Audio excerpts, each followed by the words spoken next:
everybody, so here's day 3 of my Resolve to Evolve video series. This morning I'm going to be leaving you a little tidbit of knowledge, and then I'm also going to give you a video tonight. So you're going to have 2 videos today.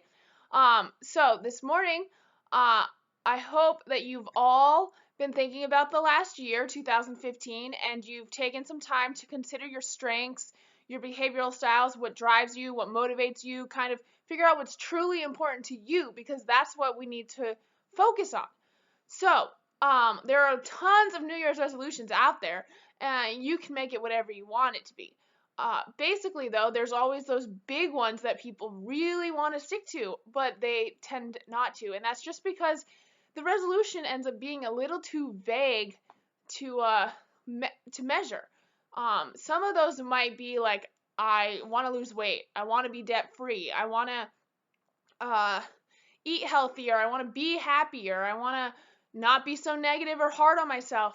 Those are all really great New Year's resolutions. The problem is they're so vague it can be hard to like measure them and see their success. So I'm going to talk to you about trying to make some more specific and realistic sort of goals that are still kind of, to you, almost maybe a little bit unattainable, but they really are as long as you look at the big picture of it all.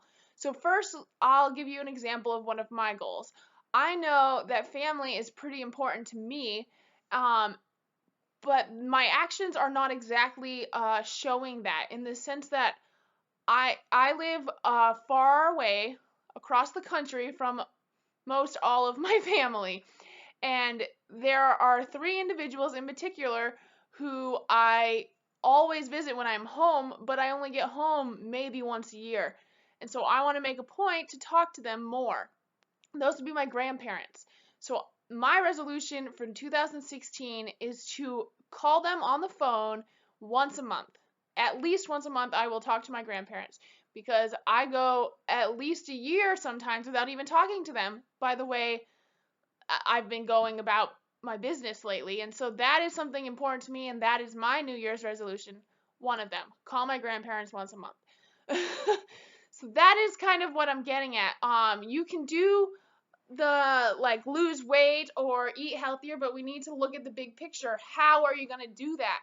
Yes, you can say my goal for 2016 is to lose this much amount of weight, but how do you want to do that? Do you want to work out every day? Do you want to work out 4 times a week? Do you want to do 30 minutes of activity, or do you want to just start with 10 minutes of activity, and once you reach that as a routine, bump it up a little bit? There's so much potential behind all of your resolutions. It's just finding the means and the actions that you're going to take to make them true and make them happen and make it so that you succeed. So if you throw some resolution ideas out there, if you want some help kind of figuring out a way to make it a little more specific and more achievable in your eyes, so you don't fall off in 2 weeks after the new year being like, oh well, I gave it a shot. No, we're gonna really give it a shot and give it a go, and let's be specific and make it attainable, and go from there. So that's kind of what I wanted to tell you this morning, is think about your resolutions, figure out what's really truly important to you and that you know you need to work on, and we will find a specific way to make that happen. We will find an action that you need to do to succeed in getting your resolutions and not failing. So, on that note, have a wonderful day.